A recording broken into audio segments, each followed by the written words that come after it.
Alright, we're back. So we got the tube out, as you've seen. It's actually real nice and clean. Looks brand new for being 25 years old. Not going to paint it, anything like that.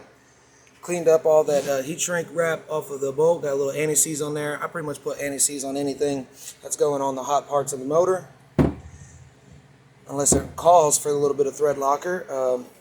That stuff right there I bought many years ago, and it's still freaking great, and I haven't really used but maybe that much of the jar. Brake fluid fattens rubber while transmission fluid eats it, so I always want to get a little bit of head start, prolong its life a little bit. And also when I refill the transmission fluid in the truck, I'm going to throw a couple capfuls in there. I've been doing this in all my vehicles, multiple vehicles, many years. Never had a problem. This truck has 255,000 miles. Transmission runs beautifully for being a Dodge transmission, original. So I'm definitely trying to keep that going as best I can, and a trick my uncle taught me was brake fluid. A little bit of brake fluid will help keep your seals nice and fat. So let's go ahead. We're going to pull this out. We're going to go ahead and try to put all this back together now. Pop this tube back in. Now look at this tube. Fucking beautiful, dude. Alright. I got that dead mouse out of here. It was over there my cat got. I love it. It keeps them out of my truck. So we're going to try to pop that bad boy back in there. Bear with me because I only have two hands and nobody to help with holding the phone. So here we go. Hang on.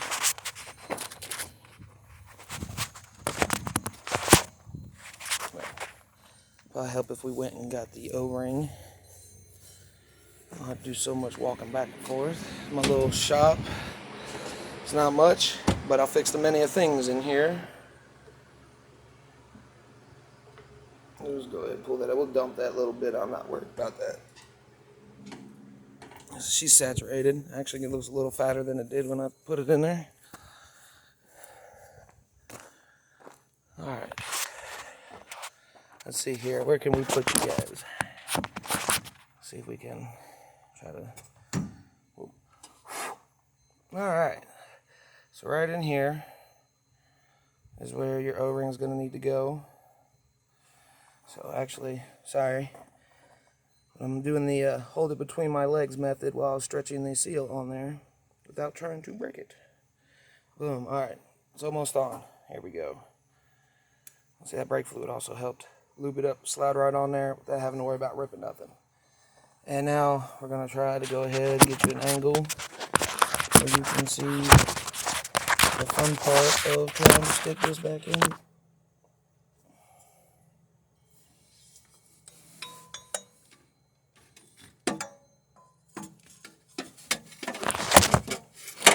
And there goes the camera.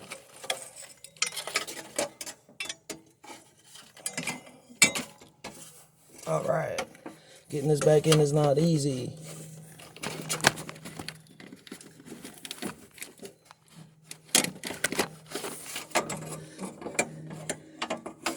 There we go. Boop. Give it a couple little twists there. And it instantly stopped leaking. There's a little runoff still.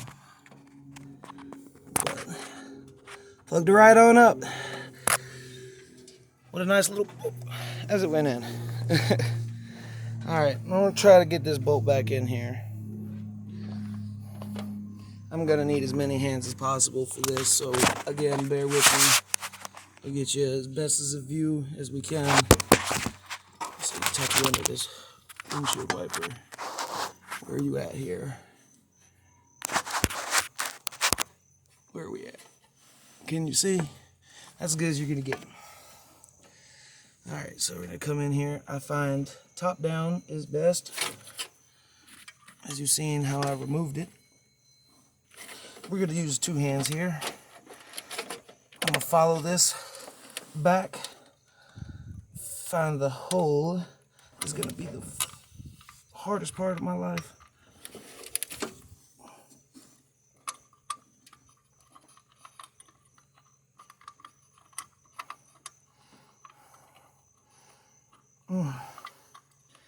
Alright, well, that's not going to work.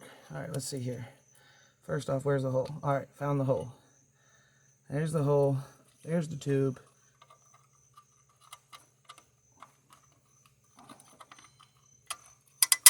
Ah. I believe we found it. I think. I could just be twisting this bolt into nothing. I believe we found her, folks.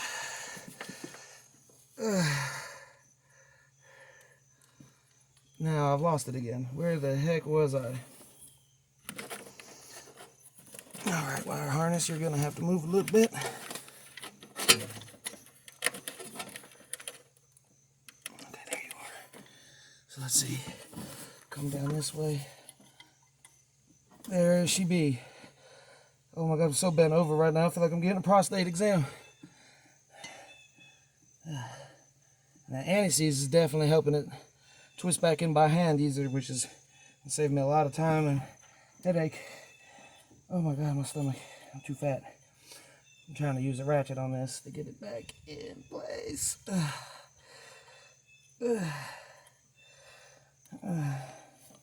This is, as long as I've had this truck, which I think I bought it back in 09 or 2010 for $980. I had to do the transmission pan on it when I bought it. I couldn't even get it at first. Dude thought transmission was gone, so it was part of the deal. And it was a friend of mine. Fixed it. She ran beautifully. Then the radiator was leaking, replaced that. And then I think the third biggest repair I've done was the alternator. That took me 30 minutes and 1 cup of coffee. It's getting about 80 degrees out here in freaking October in Tennessee. In the northern part, which is crazy. It was having some cool weather. Now I can't even figure out how I had gotten to it. This is such a pain in the ass. I wouldn't be surprised if I just broke a vacuum line. Alright, I think we're getting to the point. That's as far as it's going by hand. So then you bust out your 9/16 ratchet. There's plenty of room to get it in there. You're just going to have to feel around like Ray Charles. Great man. Not trying to be disrespectful. Alright.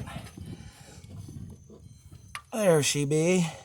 Probably help if I switch the ratchet to clockwise.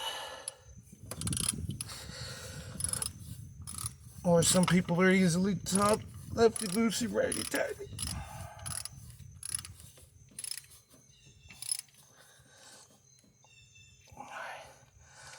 Alright, we're about in there, folks. I think she's about there. I say I'm gonna hand tighten it to maybe about 10-15 pounds. I'm not getting no torque wrench down there, I'll tell you that right now. She's in there, folks. She is in there, and I don't see any more leakage. One voila, back in there. Fun times. And now just to make sure I didn't break anything while trying to do this.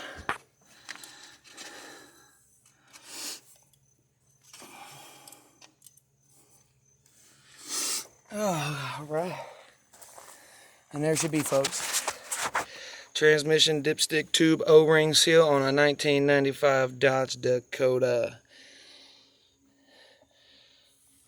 Not too bad. And if I can do it, I know damn well you can.